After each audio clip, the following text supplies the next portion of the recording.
کھلی اسلام کی آنکھیں ہوا سارا جہاں روشن، کھلی اسلام کی آنکھیں ہوا سارا جہاں روشن، عرب کے چاند صدقے کیا ہی کہنا تیری طلعت کا، عرب کے چاند صدقے کیا ہی کہنا تیری طلعت کا۔ الحمدللہ رب العالمین والصلاة والسلام علی سید الانبیاء والمرسلین، اما بعد فاعوذ باللہ من الشیطان الرجیم، بسم اللہ الرحمن الرحیم۔ الصلاة والسلام علیک یا رسول اللہ وعلی آلک واصحابک یا حبیب اللہ، الصلاة والسلام علیک یا نبی اللہ وعلی آلک واصحابک یا نور اللہ۔ تمام مدنی چینل کے ناظرین کو سلسلہ فیضان اسلام میں مرحبا کہتا ہوں۔ انشاءاللہ عز و جل آج بھی ایک بڑے ہی پیارے موضوع کو ہم اپنے سلسلے میں شامل کرنے جا رہے ہیں۔ اول تاخیر اچھی نیتوں کے ساتھ سلسلے میں شامل رہیے، انشاءاللہ عز و جل بہت کچھ سیکھنے کا موقع ملے گا۔ جیسا کہ نام سے ہی ظاہر ہے، فیضان اسلام، اسلام کا فیضان، اسلام جو کہ ایک مکمل دین ہے، زندگی کے ہر شعبے میں ہماری رہنمائی فرماتا ہے، نہ صرف عبادات بلکہ معاملات اور جو بھی ہمارے آپس کے دیگر معاملات ہوتے ہیں اس کے حوالے سے بھی ہماری رہنمائی کی جاتی ہے۔ انشاءاللہ عز و جل آج بھی ایک بڑا ہی اہم معاملہ کہ جس کی ہر انسان کو روزانہ ایک بار نہیں بلکہ کئی مرتبہ ضرورت درپیش ہوتی ہے، اس سے متعلق مفتی صاحب سے سوالات کریں گے اور قرآن و حدیث کی روشنی میں ہم یہ رہنمائی حاصل کریں گے کہ اسلام اس بارے میں ہماری کیا رہنمائی کرتا ہے۔ پیارے آقا مدینہ والے مصطفیٰ صلی اللہ تعالی علیہ وآلہ وسلم پر درود و سلام بھیجنے کی بہت ساری برکتیں ہیں، بے شمار رحمتیں ہیں۔ اللہ تبارک و تعالی اس شخص پر بڑا کرم فرماتا ہے جو پیارے آقا صلی اللہ تعالی علیہ وسلم پر درود و سلام پڑھا کرتا ہے۔ ایک روایت کا مفہوم ہے کہ جو شخص صرف ایک مرتبہ درود پاک پڑھتا ہے، اللہ تبارک و تعالی اس پر 10 رحمتیں نازل فرماتا ہے، اس کے 10 گناہ معاف فرماتا ہے اور اس کے 10 درجات کو بلند فرماتا ہے۔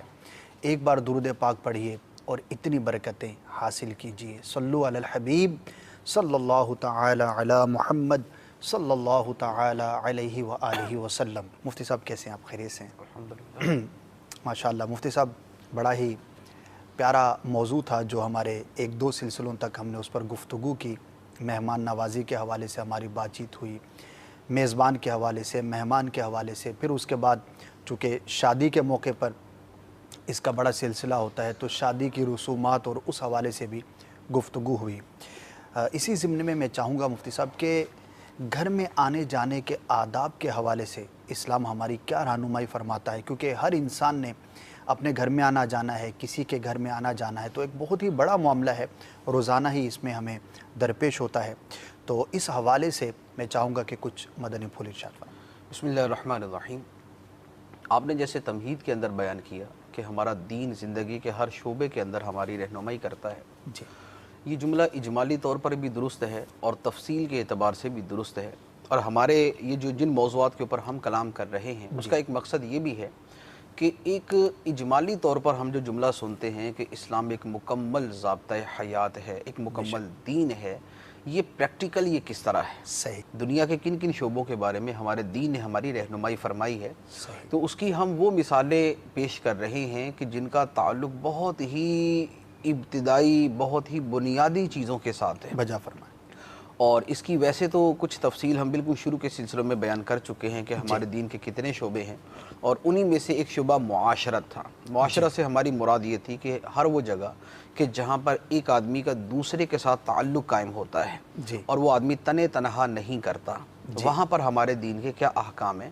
جی، تو اب اسی کی ایک صورت یہ تھی کہ دوسروں کے گھروں میں آنے جانے کا سلسلہ ہوتا ہے یا آدمی اپنے ہی گھر میں آتا ہے، بے شک، تو اب اس میں ایک آدمی تنہا ہی یعنی اس میں وہ شامل نہیں ہوتا۔ جب وہ کسی کے گھر میں جاتا ہے تو گھر والوں سے ملاقات کرے گا اور دوسروں کے حقوق اس کے ساتھ متعلق ہو جائیں گے۔ بے شک، اب اس حوالے سے ہمارے دین کی کیا ہمیں ہدایات ہیں، کیا رہنمائی ہے، اس میں دو چیزیں ہیں اور یہ دو چیزیں جو ہے یہ تقریباً ہر جگہ پر منطبق ہوں گی۔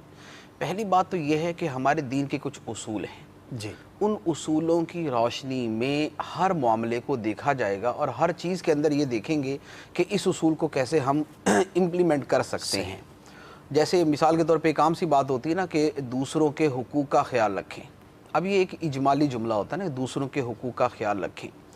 اب دوسروں کے حقوق کی آگے ڈیٹیل کیا ہے، پھر آگے اس کے جزئیات بیان کیے جاتے ہیں۔ اسی طریقے سے ہمارے دین کے اندر بھی دونوں طرح ہی چیزیں ہیں، کیونکہ دین ایک قانون کی صورت میں بھی ہے اور قانون کی آگے شرع کی صورت میں بھی ہے۔ دین کے کچھ قوانین ہیں اور وہ قوانین ہم زندگی میں جس قدر اپلائی کرتے جائیں گے اسی قدر ہمارے سامنے دین کی خوبصورت تصویر بھی آتی جائے گی اور عملی زندگی میں ہم دین پر عمل بھی کر سکیں گے۔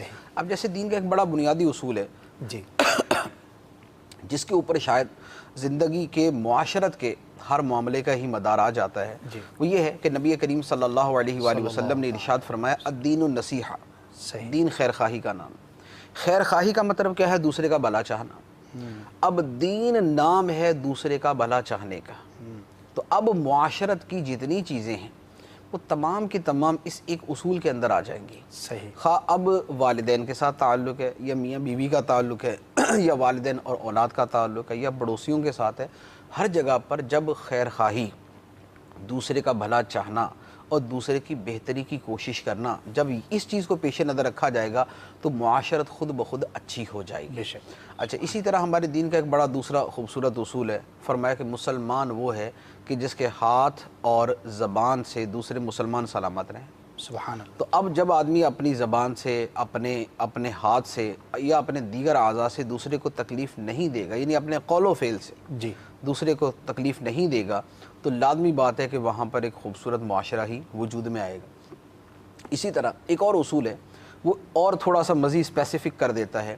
نبی کریم علیہ الصلوۃ نے ارشاد فرمایا کہ تیرا اپنا شر دوسرے سے روک کے رکھنا، یعنی تیرا یہ کام کرنا کہ تجھ سے کسی کو تکلیف نہ پہنچے، جی، یہ بھی تیرے حق میں صدقہ ہے۔ اچھا، سبحان اللہ۔ تو اب یہ والی چیز جو ہے کہ مجھ سے کسی کو تکلیف نہ پہنچے، میں کسی کے گھر جاؤں دوسرے کو تکلیف نہ پہنچے، میں کسی کا مہمان بن کے جاؤں تو میزبان کو تکلیف نہ پہنچے، میں میزبان ہوں تو میرے مہمان کو تکلیف نہ پہنچے، میں اگر سیٹھ ہوں تو میرے ملازم کو تکلیف نہ پہنچے، میں اگر ملازم ہوں تو میرے سیٹھ کو مجھ سے تکلیف نہ پہنچے، میں اگر سرکاری نوکری کرتا ہوں تو میرے پاس جو عوام، جو لوگ آتے ہیں ان کو تکلیف نہ پہنچے، میں اگر سیاستدان ہوں اور میں ملک کا حکمران بن جاتا ہوں تو میری رعایا کو مجھ سے تکلیف نہ پہنچے۔